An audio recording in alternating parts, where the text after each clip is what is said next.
La très très sale période que vit André Onana n'est pas prêt à s'arrêter, les amis. Parce que après cette défaite lors de la finale d'Europa League, défaite qui, à la fin du match, a poussé le propriétaire, le milliardaire américain, propriétaire de Manchester United, à ne pas serrer la main d'André Onana. Ce n'est pas seulement le seul calvaire, les amis. Ce même propriétaire a d'ailleurs décidé de mettre presque toutes les stars de Manchester United sur le marché des transferts dès ce 1er juin 2025, les amis. À l'heure où je vous parle, André Onana passe une très très sale période. Vous savez, on dit souvent que qui cranche en l'air reçoit pas la figure. J'ai vu des gens ça et là sur la toile dire que des Camerounais étaient aigris parce que il y a une certaine frange de Camerounais qui se serait réjoui de la défaite de Manchester United en finale de l'Europa League, alors qu'il y a un compatriote et un Camerounais qui était titulaire lors de cette finale. Les amis, vous avez peut-être la mémoire courte. Je vais vous rafraîchir la mémoire. Dites-moi, est-ce que André Onana est le seul joueur camerounais, le seul joueur d'origine camerounaise étant en activité à l'équipe nationale qui dispute une finale européenne? Non. Pourquoi est-ce que c'est seulement André Onana qui subit tout le bashing médiatique qu'il est en train de subir actuellement? C'est même parce qu'aujourd'hui que ce bashing a commencé. Ce bashing a commencé, ça fait déjà un bon moment. Et nous savons l'origine, nous connaissons tous l'origine de ce bashing, de ce désamour qui devient de plus en plus croissant entre André Onana et le peuple camerounais, il faut le préciser. Parce qu'il y a des gens qui viennent faire la fine bouche, qui viennent faire le genre, ils sont plus patriotes et plus camerounais que les autres. Il faut analyser les choses de façon froide. Pourquoi est-ce que plein de Camerounais se réjouissent de la défaite d'André Onana?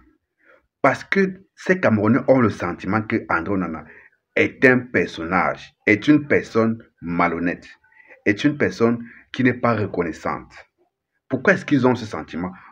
À cause des prises de parole d'André Onana.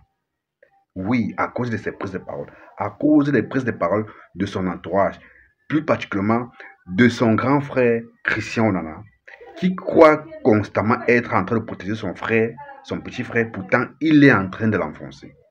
Et André Onana n'a jamais rien dit pour se désolidariser des propos de son frère. Bien au contraire, il se laisse toujours à chaque fois amadouiller. Amadouiller, c'est comme si lui n'était pas conscient de ce qui se passait. Au contraire, il se laisse toujours à chaque fois, il s'en va toujours s'abreuver à la source de son grand frère, Christian Onana. Donc, c'est trop facile de dédouaner André Onana en disant que non, c'est son entourage qui communique mal sur ses activités ou autour de lui. André Onana lui-même a sa part de responsabilité dedans. Comment expliquer qu'un joueur camerounais encore actif à l'équipe nationale divise autant les compatriotes, si bien que quand il est en train de jouer une finale européenne, les gars supportent l'équipe adverse parce que on ne veut pas qu'il puisse se prévaloir d'un certain trophée, parce qu'il va aller s'enorgueillir pour insulter et salir son papa, son père spirituel, Samuel Eto'o. Oui, il faut toucher là où ça fait mal. Parce que certains ont cru que je ne vais pas parler de ça. Je vais parler de ça. C'est justement ça parce que les gens ont compris qu'André Onana est un personnage qui n'est pas reconnaissant, comme je le disais tout à l'heure. Parce que tu ne peux pas cracher sur la main qui t'a tenu, qui t'a sorti de la misère, sur la main qui t'a mis à la lumière. Parce que c'est la Fondé Sport de Samuel Eto'o. On va le dire et le redire et ça va pas changer. C'est la Fondé Sport de Samuel Eto'o qui a mis en lumière André Onana. Et il est devenu ce qu'il est devenu aujourd'hui. Est-ce que vous savez, est-ce que vous connaissez le nombre de pépites, de talents qui existent au Cameroun, qui n'ont pas seulement cette chance-là d'être mis en lumière par un mécène comme Samuel Eto'o l'a fait à l'époque? Vous connaissez, allez un peu dans les quartiers, regardez les enfants jouer, allez un peu regarder les championnats de vacances, baladez-vous, regardez. Voilà un type à qui il a une... Non, je ne sais même pas quoi dire. Voilà un André Onana qui a eu la grâce de rencontrer sur son chemin un Samuel Eto'o à une époque où Samuel Eto'o, avec toute la gloire qui l'accompagnait, a décidé de créer la Fondé Sport pour faire éclore certaines pépites camerounaises. Il y a plusieurs joueurs qui sont passés par la Fondé Sport. Tout le monde n'a pas eu la carrière d'André Onana, on ne dit pas le contraire. Mais qu'est-ce qui empêche ce gars d'André Onana d'être reconnaissant, de dire et d'assumer que c'est grâce à la Fondé Sport qu'il a été mis en lumière et que sa carrière a eu la lumière qu'elle a aujourd'hui. C'est là la discorde, voilà la pomme de discorde entre André Onana et la majorité du peuple camerounais. Je dis bien la majorité. Vous n'avez qu'à faire un sondage sur votre propre page, vous allez voir. Il y a des gens qui sont pour André Onana et des gens qui sont contre lui. Et ceux qui sont contre lui vous disent que c'est à cause de son attitude par rapport à son père spirituel, par rapport à son coéquipier, son comportement dans la tanière. Il est tellement méprisant.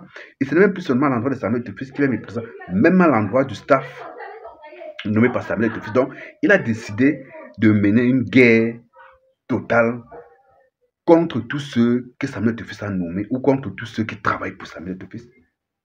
Parce qu'il veut montrer à Samuel Eto'o que ce n'est plus son époque, c'est son époque à lui maintenant, c'est lui qu'on va parler. Tout ça ne sert à rien.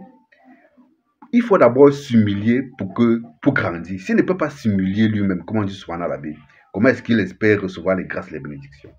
Il y a des gens qui disent que le voilà qui a perdu 3 finales, ça fait partie c'est parce qu'il n'est pas assez reconnaissant, c'est le karma qui le suit. Gars, à tort ou à raison, peut-être, je ne sais pas trop, mais toujours est-il que André Onana devrait apprendre à être reconnaissant.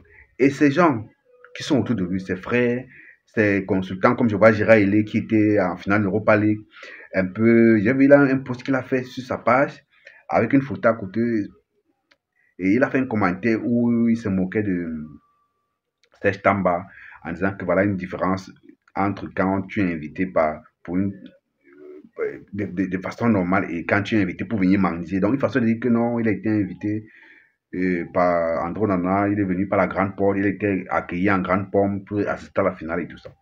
Tout ça là ne sert à rien. Ce sont ces gens-là qui sont autour d'André Onana qui le détruisent parce que le Gérard Hélé dont je suis en train de vous parler, c'est le même Gérard Hélé qui faisait entrer les filles à l'hôtel lors de l'avant-dernier rassemblement de Lyon à Yaoundé.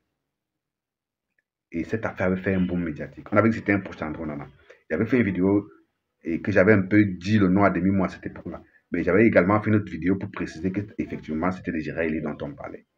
Ce sont des gens qui accompagnent André Onana, qui l'accompagnent et qui communiquent mal sur les réalisations d'André Onana, sur ses performances, et ça déteint sur sa performance au quotidien. Je ne sais pas si ce gars s'en rend compte. Un gars comme Gérard Hélé ne peut pas véritablement polir l'image d'André Onana. C'est impossible. De ce que nous avons vu, de ce que nous écoutons chaque jour sur les plateaux de télé, parce que Gérard il est consultant de Vision 4, donc nous avons l'occasion de l'écouter tout le temps. Quand on écoute, il n'est pas pertinent. Il n'a pas le bagage nécessaire pour polir l'image d'André Onana. Il ne peut pas. Au contraire, il ne va que l'enfoncer. Que dit alors de son frère Christian Onana? C'est pareil, c'est pas parce que c'est la famille que forcément il doit s'occuper de votre communication. Il faut savoir faire les choses. En tout cas, les gars, voilà ce qui se passe donc. Voilà le propriétaire de Manchester United qui a décidé de mettre les André Onana, les Bruno Fernandes, les Casemiro, tous ces stars-là, bon, ceux qui ont les gros salaires au club, sur le marché des transferts parce que, dit-il, c'est une catastrophe, c'est un fiasco total. Manchester United n'a jamais été autant bas, n'a jamais autant perdu en termes de chiffres, même, ils appellent ça quoi? On dit que Manchester United a perdu 60% de sa valeur en termes de chiffres à cause de leur contre-performance. Et André Onana n'est pas des moindres dans ça. C'est vrai qu'il a fait parfois des bons matchs, mais il a aussi fait plein de mauvais matchs. Donc, du coup, le gars est également sur le marché des transferts. Et que dire de cette poignée de main refusée entre lui et le propriétaire du club? Ça en dit long. Je vois les gens polémiquer dessus que non, comment est-ce qu'on analyse une image arrêtée et tout. Laissez tout ça, les gars, laissez tout ça. Il faut arrêter ça et dire la vérité aux Camerounais. Arrêtez ça et dites la vérité aux Camerounais.